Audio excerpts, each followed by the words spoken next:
Hi everybody, my name is Monica Cesarato, a food and travel blogger in Venice. Welcome to Venice Meets, a series of live chats from Instagram every day at 6 p.m. CET. Today I will meet Alessia Fuga, Murano glass artist and lamp bead maker. Hi everybody, 6 o'clock, Saturday the 28th of March, and we are still in quarantine. So who's going to join me tonight for the Venice Meets series? Well, we're gonna be talking to a really amazing person tonight. We're gonna talk to Alessia Fuga. She is the best bead maker in Venice, and we're gonna be talking about Murano glass. We're gonna talk about the Alano Murano and vegan food. She's having a problem with her internet, with her application on her phone. So she's here, we hear her, we can't see her. Okay, guys? Okay, Alessia, introduce yourself. Hi, everybody. I'm Alessia Fuga. I am a lamp worker and bead maker based in Murano, Italy. And now I am at home like everybody else here. And I don't know how my future will be. Let's talk about that later. Let's talk about now for the moment. So you stuck at home because, of course, you don't live in Murano. You live not too far from my house here in the Venetian countryside. Is that right? Yeah. Right. Okay. And unfortunately, when the ban came, when the quarantine was put into place, you have got everything in your atelier in Murano, right? Right. Okay. I spent some days going in the studio and finishing some order and picking up everything I could take with me at home. Of course. And try to work from home. So I have improved my website now. I miss my torch so much. Yeah, that's what I'm saying. So you were able to bring back some of the finished products, of course, so your beads, your necklaces, your earrings, and your works of art. But you couldn't bring your tools to work because, of course, you need it's big. I mean, many of us have been to your workshop, and it's big. It's got a lot of machinery, right? Right. And I have to say that I used to have a torch at home. But unfortunately, I decided to take it to Murano. No way! Oh no! So he's in the studio at the moment. He's in the studio. Oh God! Oh no! I'm so sorry about that. But the good thing is, as you were saying, your new website was launched yesterday, I think, or the day before. The day before. Okay. It looks really nice. I got to say. It looks really, really nice. And so you're taking your time to put in your products in, right? Yeah, I'm trying because I have to admit that I don't like this part a lot. I mean, I'm not a lot of a computer people. But I do it. I try to do my best, and maybe I'm a little bit slower than someone else, but. Nah, you're not. So for people that are joining us now, Alessia Audios is working. Unfortunately, the application on her phone doesn't want to play with us. So there is a nice little smiley frozen photo of her. Thank God it's a smiley bit one. She's here, we can only hear her. Okay, so maybe eventually her phone will decide to work. I don't know. Alessia, when did you start your lamp work beading? When did you start? How old were you?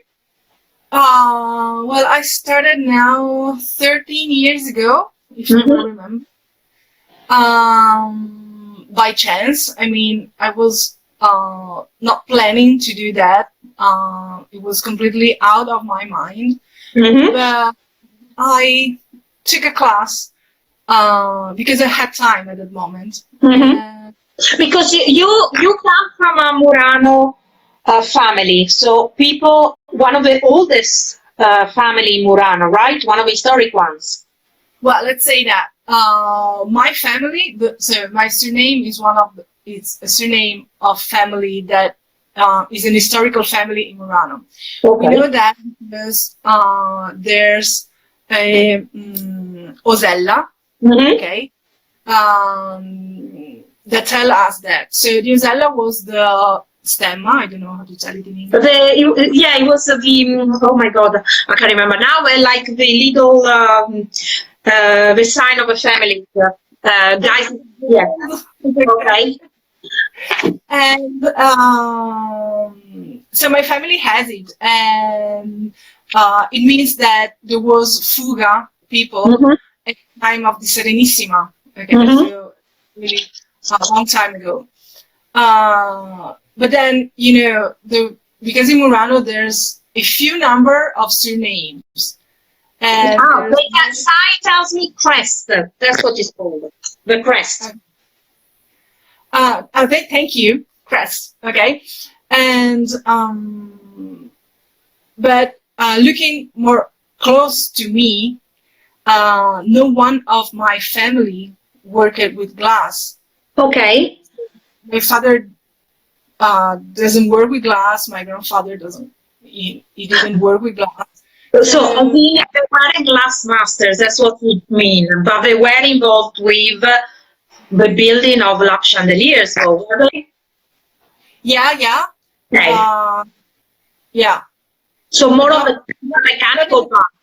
glass. Okay. So this is the fun thing about Murano is that even if you don't work in glass in a certain way, you are related to the glasses industry. You know what I found out today by mistake? Today, I found out that the mother of a famous Martinuzzi, Okay. she was a Fuga. Oh, see? Yeah. I found out today. Can you believe it? So you never know. Okay, so you were saying, well, actually, before doing lamp work beading, what were you actually doing? Well, I was studying at university, Mm-hmm. economy. Oh, okay, totally different thing. Yeah. And so when I ended my study, I was looking for jobs, sending CVs all around. Mm-hmm. And my brother told me that there was this class about to start at the glass school in Murano, Mm-hmm. and took it just because I had time. Okay. And the first time, I melted some glass inside the flame, I was hooked. It was like you were meant to be there, right? Yeah, because it was magic. I mean, it was Mm-hmm. unbelievable for me. And it was unbelievable to uh, think that some objects were made out of glass. Uh-huh. You know?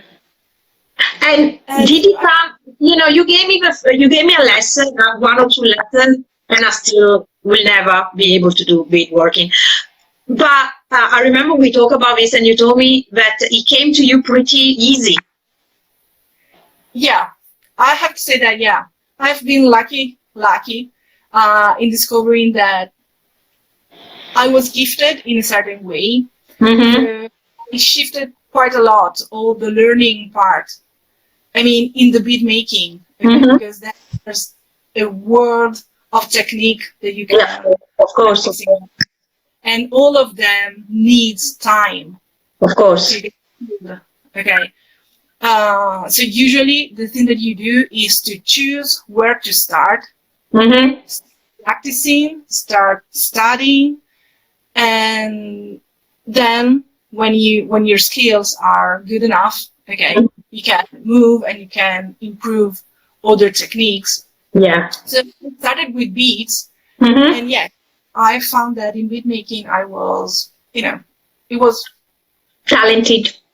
yeah, I mean, she doesn't like to say this. However, I mean, Alessia and I are very good friends, and it's one characteristic of Alessia. I always have a go at her because she's very humble, too humble for her own good. To be honest with you, she by the one of the most famous glass masters in Venice and their teacher as well, is actually told me, yeah, so tight, your finger gonna last in a second. he actually said that, and not in one occasion, but repeatedly, you are the best bead maker in Murano.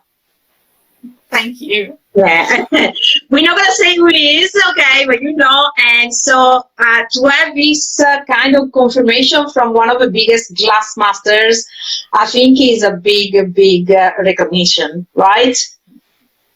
Yeah, absolutely it is. Okay. Before we carry on talking about you, before we forget, Sai was asking me something. Why is it called lamp work beading? Well, the word lamp work is because in the ancient time, when the bead makers started to, when the lamp workers actually started to make lamp Mm-hmm. work, small sculptures and beads, they used to work with an oil lamp, okay, Mm-hmm. or a lamp that, or oil lamp or grease. Mm-hmm. So it was actually a lamp. Okay. Okay. Um, A real lamp, a proper real lamp. It wasn't a torch like it is now, right? no, it was a real lamp. It Okay. was that to this little lamp there was then added a little tube to put some air Mm-hmm. inside the flame to make the flame bigger and hot enough to melt the glass. Okay. And so we have, as we used to have the same basic techniques and we used to use the same tools, okay, we also used to call the technique with the same name of ages Okay. ago. But my question is, yes, sorry, to melt the glass. Yeah, we're talking about to melt the glass. They are glass rods, right? What the difference for is that now you can reach really high temperature pretty fast, right? Yeah. Back in those days, they didn't. So obviously, the amount of beads would have been also much more reduced, right? Much less. Yeah, smaller. So working with a lot of with a big mass of glass, okay, it's something that is quite modern, quite contemporary as kind of work. Mm-hmm. Because yeah, ancient time, at least for what concern Murano glass, with a torch, the quantity of glass that you could melt wasn't a lot. Mm-hmm. Okay. Yeah, of course. Yeah, let's say that probably at the time also the quality of glass was a little bit different. Okay. And colors for sure I think was softer Yes. than the color we have today. Okay. Maybe but- even more dangerous because there were materials inside that they were toxic for humankind as well. Yeah. Yes, but this thing didn't change a lot ago, so it's quite recent for as change. Okay. But that's it. Murano glass have always been quite soft. There is a particular thing about Murano glass, isn't it? It's about the variety of colors that are so specific of the island, and the fact that it is a soft glass because there are different components and different percentages of these ingredients, right? Right. So I listened when you told me, seriously. I mean, she's a teacher, so I'm learning. I'm learning. what I always say is that glassworks are made all over the world. Yes. And they've always been like that. The thing that changes is the kind of glass that you can find in every place. That Mhm. is very typical of the place where it was born. Okay, Mhm. it was constructed. See. Murano glass has always been a soft glass. Mhm. The original Muranese torch, okay, is still today a torch that works with gas and air. Okay. And it reaches a temperature that is lower Mhm. than the torch that I use today. Okay. Because Murano glass doesn't need a lot of heat when you work it. Okay. Actually, sometimes if you work it too hot, you're going to ruin it. You're going to Oh, burn it. okay, right. Because Okay. matter of temperature, it's really, it's really important to know which kind of glass you are working, because depending on the kind of glass, then you have to decide which kind of torch you want to use, Of and course. also it on the kind of production that you want to do. Right. So for me, for example, I rarely make traditional glass beads, the one gold leaf and silver leaf. Yes, yes, that's true. I love that kind of beads so much that I don't want to ruin them. So there's a Right. lot of artisans that in Murano and in Venice that still make the traditional beads. Yes, with the gold, with the silver. Sai is asking, it looks like very. Oh no, sorry, I just lost the question. Oh, it looks like there is a metal on your beads. Is that correct, or is it an optical illusion? A metal, sorry? Inside on your beads. Well, let's say that my signature pieces, okay, You're my talking about the furniture, right? right, are the Yeah. furniture bead, and all of them have a silver leaf on the surface. Okay. The metallic effect is given off by burning this silver leaf over the surface of the bead and then adding the decoration later. Okay. So the people understand, because obviously we can't see you, so I'm sure. If you can, you see me, by the way? Yeah, I see. Okay, okay, good. Okay, so this is one of my favorite necklaces. This is obviously from Alessia. And what is particular, but as you can see, there is one single bead that is the same. And it's incredible, the talent, the creativity. And you would have thought this necklace would weigh a ton, because of course this is all solid glass. And it's not. It is one of the lightest necklaces I ever worn, because as well as being a great bead maker, she's also very good in creating jewels, as in she knows how to balance it the way when you wear it, it's not heavy on you. Am I right? You were right, and thank you for noticing that. Well, listen, I wear a lot of, thanks to Marisa Convento, she's watching us. I'm wearing a lot of jewelry in the last 4 years, and I've learned a lot about. And I've got to say, I never realized until lately, but I actually prefer to wear glass jewelry. It has become my favorite type of jewelry to wear, because I'm never worried about ruining it. Okay, I don't know. It's just me. It's me. So, and it doesn't feel heavy at all. You would have thought it does, but it doesn't. Yeah. So, and this is also because I and people who know me knows that I love to make big beads. Okay, Yes. because Oh, you do. I always say is that the part that I love the most about the work is the decoration. Yes, So the bead is the more space for decoration I have. of course. But because I make big beads, so balancing the weight have been something very important when you start to think about necklaces. Of course. Of course. And I'm happy that you can feel it, that even if it's glass and it has its weight. Oh yeah, when you pick it up in your hand, it's heavy. It really is heavy. But when you wear it, it is not. I don't know why.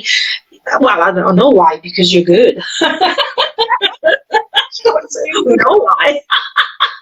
Listen, when you after you started taking the various courses that you did with very good teachers and everything, how long after that did you then eventually started on your own and have your own atelier and so on? Okay, let's say it was like 1 year later. Oh, pretty quick. Because because I was working at the time. Mm-hmm. I was doing a student work to gain some money, just to spend it on the Saturday's night. Mhm. And so it took me the time to get organized with the studio and with everything set it up. Mhm. And I chose to open and try. Um, And you were successful pretty soon, as far as I know, because I know we know each other for a while now, and I know even before that you already were considered be quite good and big. yeah. I know you don't like saying that. I know it's so hard for you to admit that. How terrible you are. Let's say that from my point of view, okay, I am happy if people have seen something in my work since the beginning. The thing that I was trying to do was to try to be recognizable. Yes. Try to make something different Yes, of course. from what Murano offered at that time. Of course.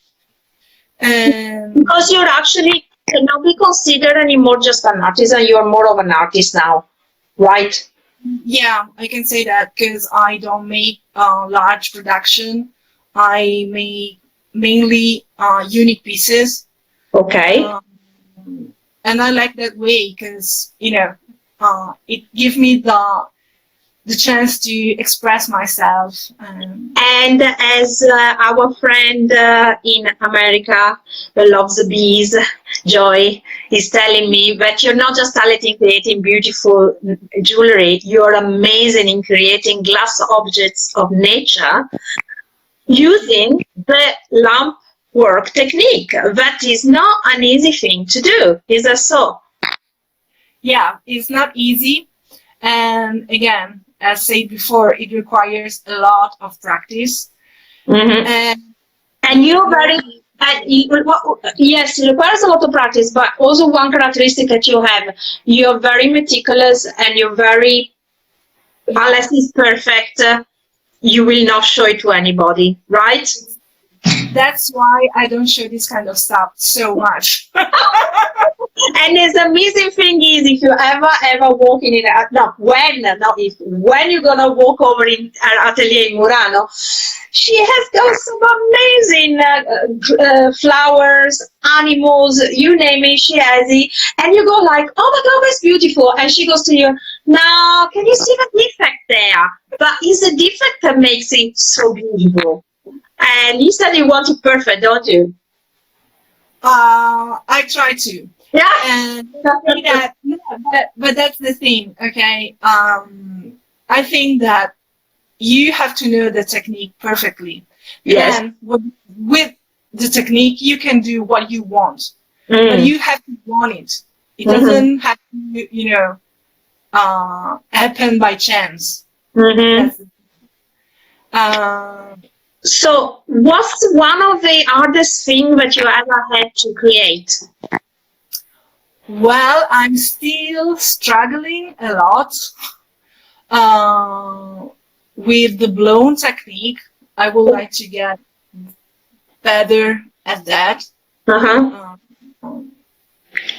And so from time to time, I try to pick it up again, but you need time, and you need to be in the right set of mind. Yeah, of course.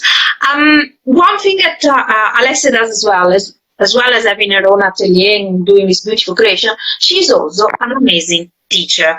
And as a teacher myself, I can spot straight away who's good at teaching and who's just showing you the technique. Alessia doesn't show you the technique. Alessia makes you learn the technique. Even if you're useless like I am, she actually threw away my bead. She tells me somewhere in the atelier, but I know she threw it away. But you do courses, right? Yeah. I hope I will be, It's not hope, of course you will. Come on. Be a positivity. I was about to say as soon as I can, because I miss my student also a lot. So I like the teaching part of the work because my students are always amazing people. I mean, really. And I learn a lot about the world, Uh-huh. including, okay, by meeting people from all over the world. And in fact, you asked me to wear a handmade piece. I know we can't see it, unfortunately. So, what are you wearing? I'm wearing a glass rose, Okay. a Chinese artist, okay?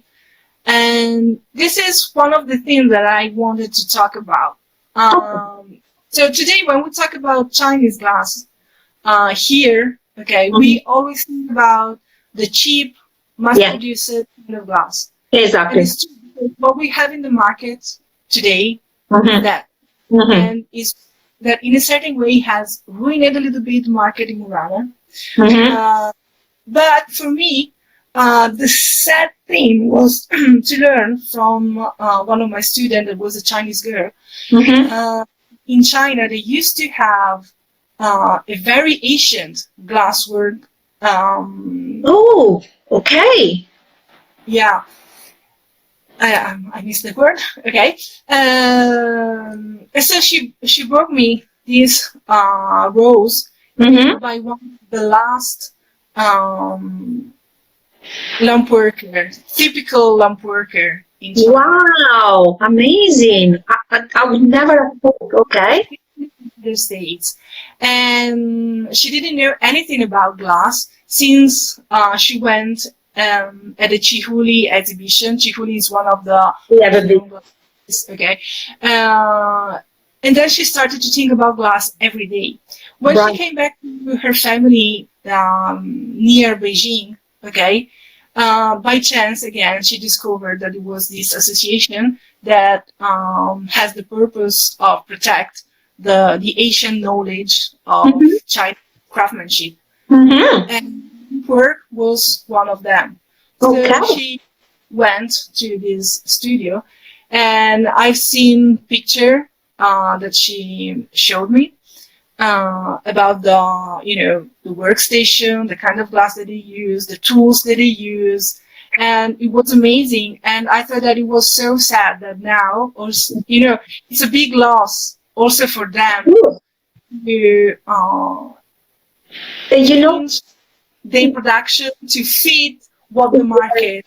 and you know what? It worries me a bit because I hate to say this, but this could be also the road for Murano if we don't do something about it pretty soon.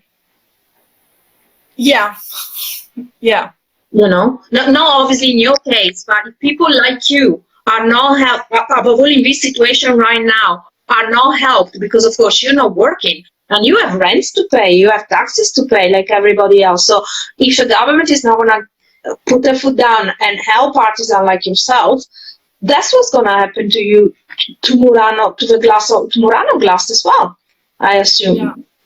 You know, I know it's very gloom, but we need to be Yeah, practical.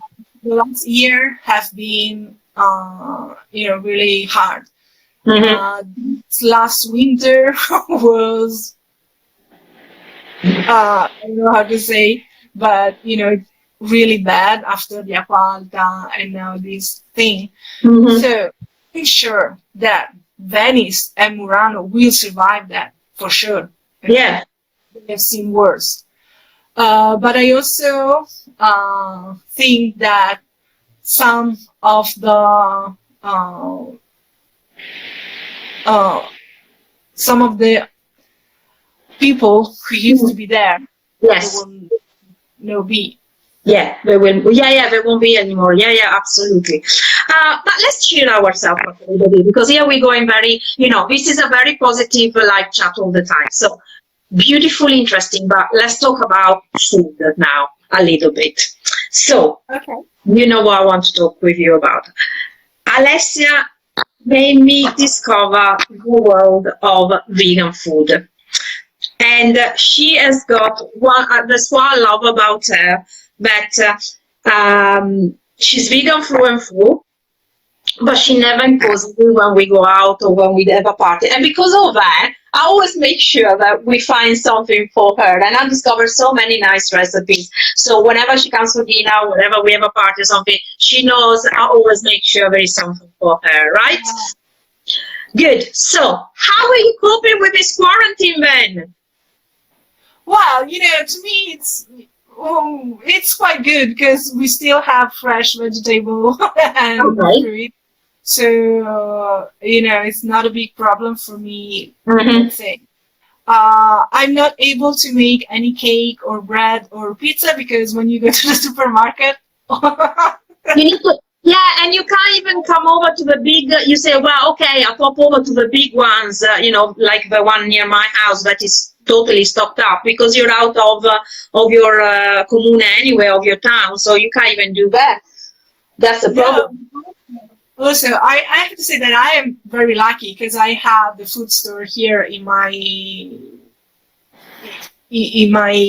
Street, via. yeah, Yeah, in your my street, street. yeah, in your street, literally, is like 20 meters from your house. So it's like 30 seconds from my house. So I don't want to move a lot now. But no, food is not a problem. I miss friends. I miss. So, you miss your boyfriend or not? Yeah. Maybe not. Say that I'm, better than I thought about. You're rediscovering single state. Yeah. So what actually have you been cooking these days? And have you actually been cooking more than usual? Like everybody else, okay, I've started with cakes and pizza and bread and pasta. No, now it's like let's say more than a week that I am with soup and Yeah, but it was cold. It was very cold. That's why. I make asparagi soup, cavolfiore soup, and trying to get a little bit healthier. Yeah. Listen, where do you get your inspiration when because I come often to your place, I walk into your shop, and all you do is you pick up a rod, pick up another rod, and all of a sudden you're there creating out of the blue something completely different from what you've done 10 minutes before. How do you get inspiration to do every time something different? Well, I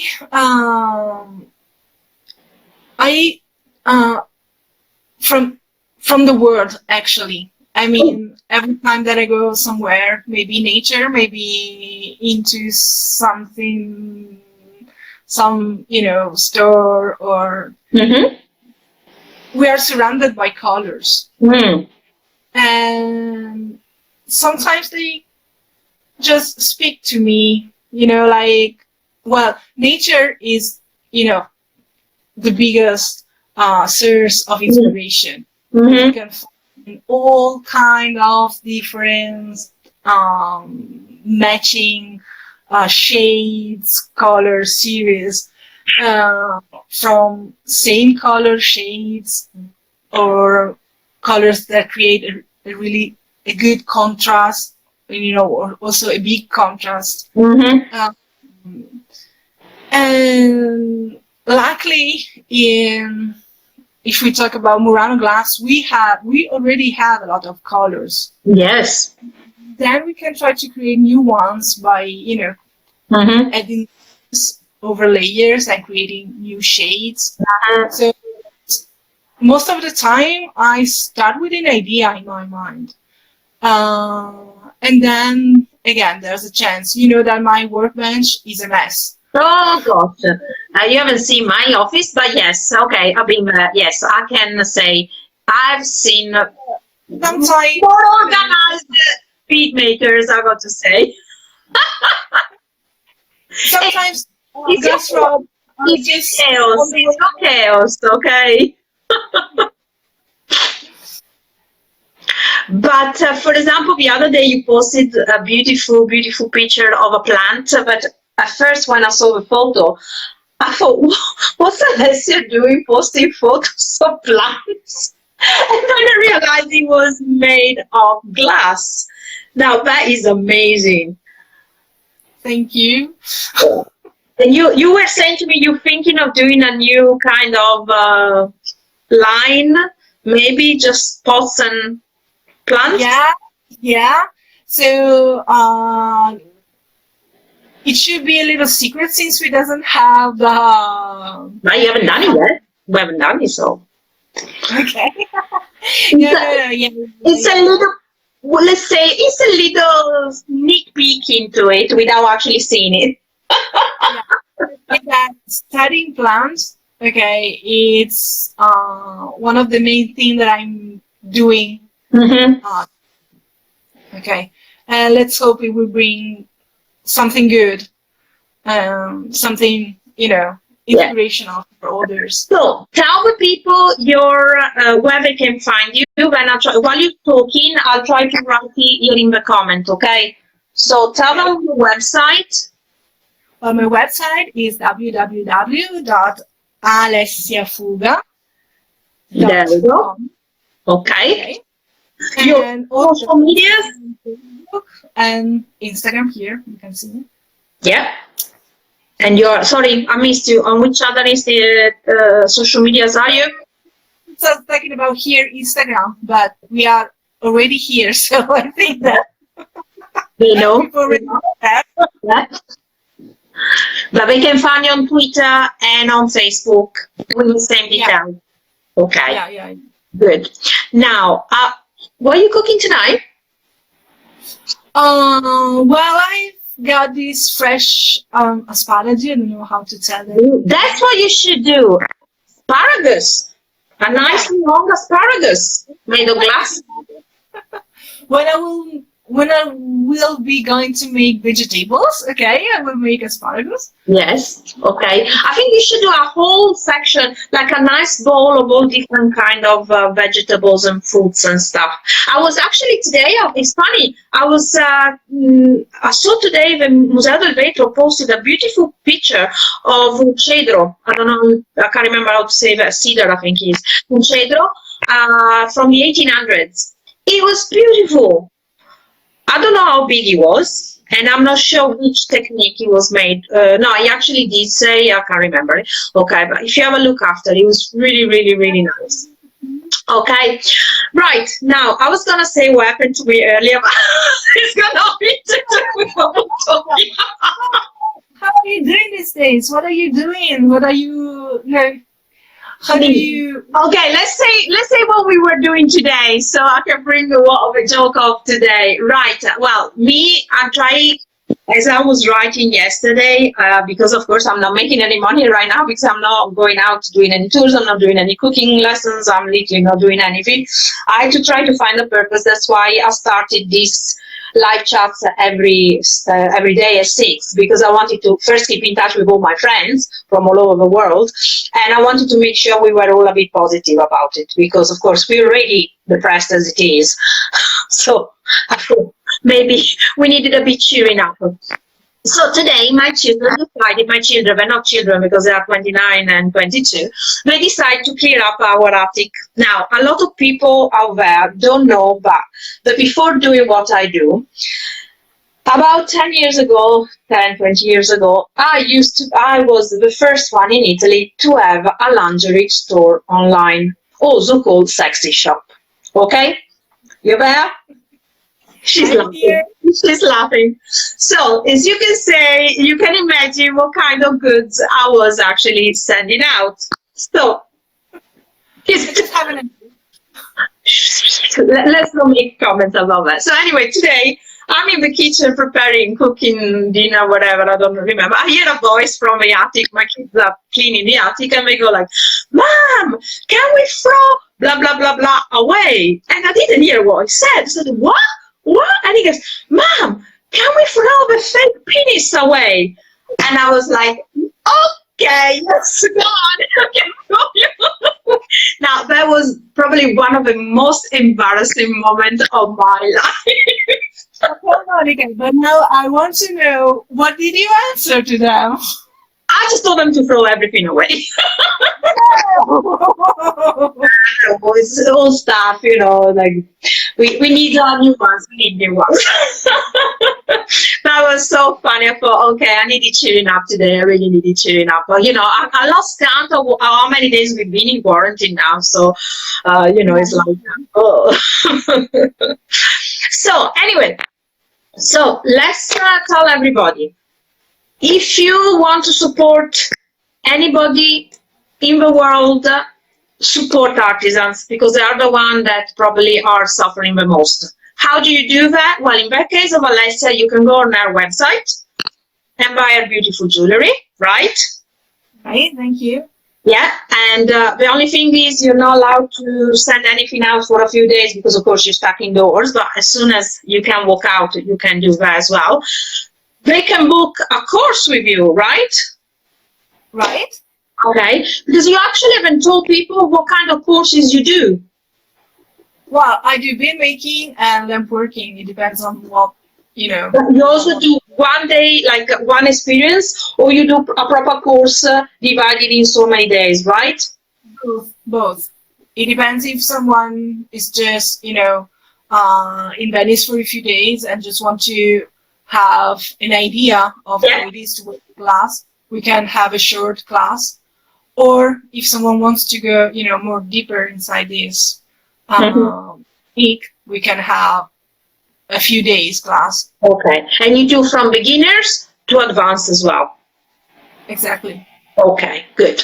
And all the information they can either find you online or send you an email to info@alessia.com. Is that right? alessiafuga.com, yeah. But if they go on the website, I think it's mainly everything is there. So then obviously they have questions or you can. Okay. And the courses are in Murano, in your atelier, that is not far away from the Museo del Vetro, right? Exactly. And talking about the Museo del Vetro, since she's very humble, she didn't tell you that only one or a couple of your beads? Well, there was a couple of occasions where I have had my work in the glass museum. Was displayed in the glass museum, but you can also find Alessia beautiful work just in case you turn up and she's closed, she's not there on the day, because like everybody, she's got some days off sometimes. Monday you closed all the time, aren't you? Yeah, Sunday and Mondays. Okay, just in case you turn up at Murano and she's not at the atelier, you can find her beautiful jewelry and beads also at Punta Conterie. Punta Conterie is a beautiful hub. It's got a bar, it's got a restaurant, it's got a flower shop, it's got a bookstore, and it's also got a concept store, and it's also got Murano glass objects, amongst which Alessia beautiful collection, right? Right. I should be your PR, shouldn't I?